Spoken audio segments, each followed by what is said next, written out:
All right, now, have not fans, be aware that I think my next several videos will be Candace focused. I just recorded about two before this one.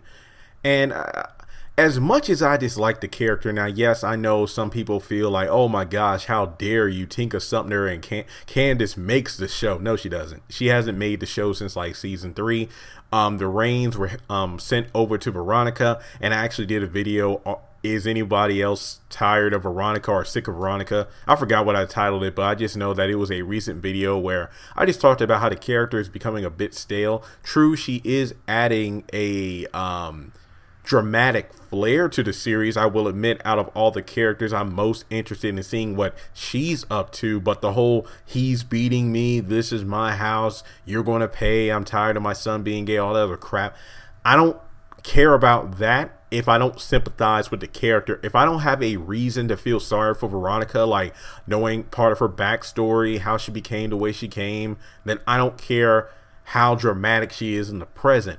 Now with Candace, I'm doing a few videos on that. I think the one I recorded before this one was does she have any regrets in regards to the decisions she's made with her own life, how she deals with men. But this one is kind of an extension of that video, talking about why Candace doesn't seem to like Charles. Now, most people could chalk it up to the whole, well, Candace is going through enough as it is, the death of her son, she hasn't properly grieved, and just the fact that she doesn't seem interested in a man that has the power over her. I feel like that would probably be the main turnoff for Candace Young.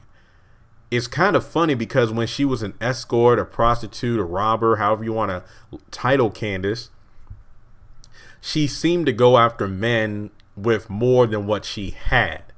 And by the end of the day, it was all about extortion, blackmail, pretty much using her body, her manipulation to get what she wants. And as soon as she gets what she wants, she pretty much is done with him. Kind of like Jim, how he told his son, like, hey, I'm addicted to sex. And, when I see a woman that I just have to have, I go after her with everything I've got. And as soon as I've acquired the target, I've gotten what I want, then I'm done with them. I just kind of throw them away and move on to the next one.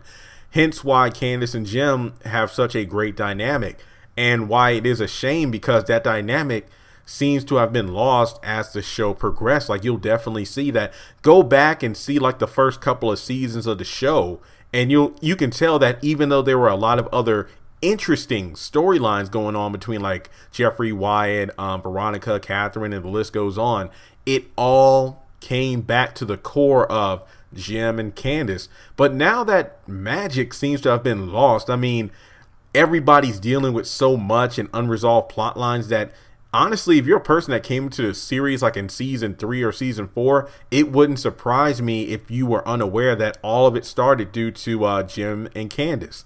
But the fact that Candace has finally encountered a man who has legitimately every advantage over her, I feel like that's something she's never encountered before, and she might be a bit scared. I memean, literally, you saw her face when Secret Service burst into the hotel room, and her face was priceless. And I don't know about you all, but I just wanted to know how many of you wanted her to be locked away. I'm like, thank God, that would have been a very interesting thing to see.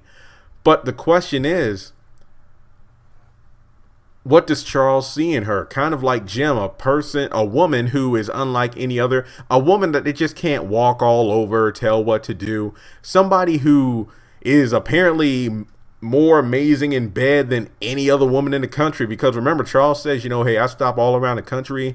I have women in different areas, but you are just unlike all of them. It's just, I mean, in real life, what's the saying when it comes to us men? It's like we always want, and people in general, we always want what we can't have. So I wonder, what if Candace was a bit more submissive to Charles? Would he not want her then? It's just so crazy.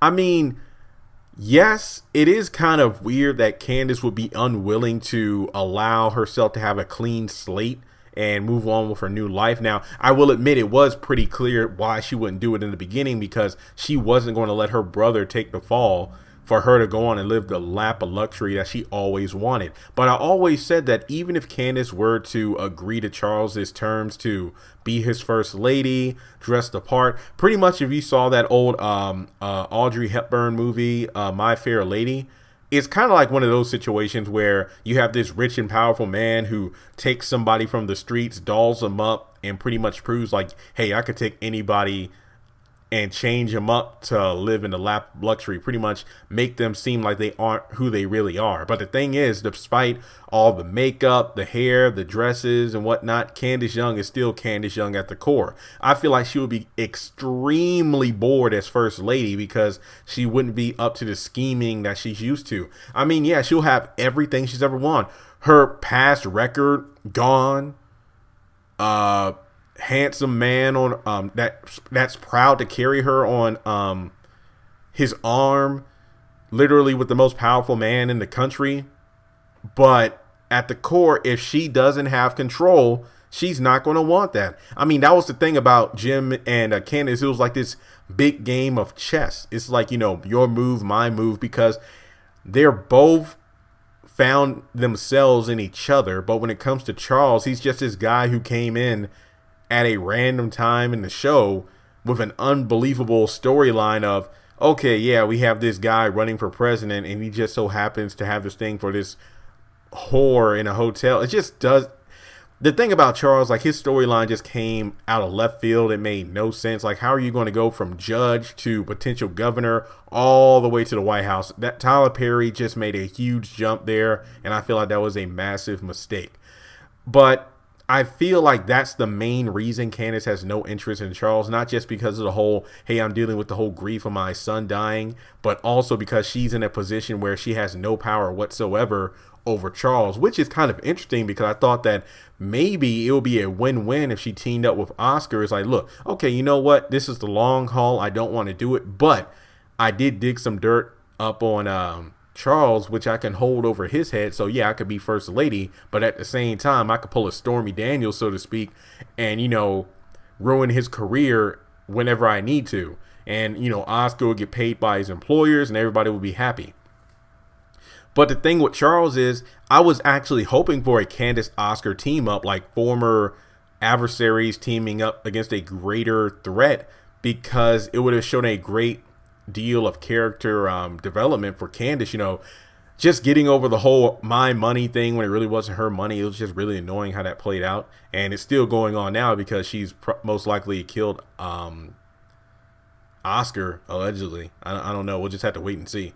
But with that being said, just let me know in the comment section below, why do you think Candace doesn't want to be with Charles? You know, is it because of her son, because of the fact she doesn't have an advantage over him? Because remember, Charles called Oscar and Candace out for their bull crap because he and his people knew who they were before he even sat down at the well, actually before Candace even sat down at the bar with her. I mean, well, who sat with who? Was it Charles with Candace or Candace with Charles? I forgot the exact details, but whatever the case may be, let's just see what happens. I mean, we haven't seen Charles in a few episodes. I feel like him being on the road makes sense, running for office. That's why he's having Landon pop in every now and again just to get some information on what's going down. But yeah, tell me what your thoughts are in the comment section below, and I'll talk to you soon.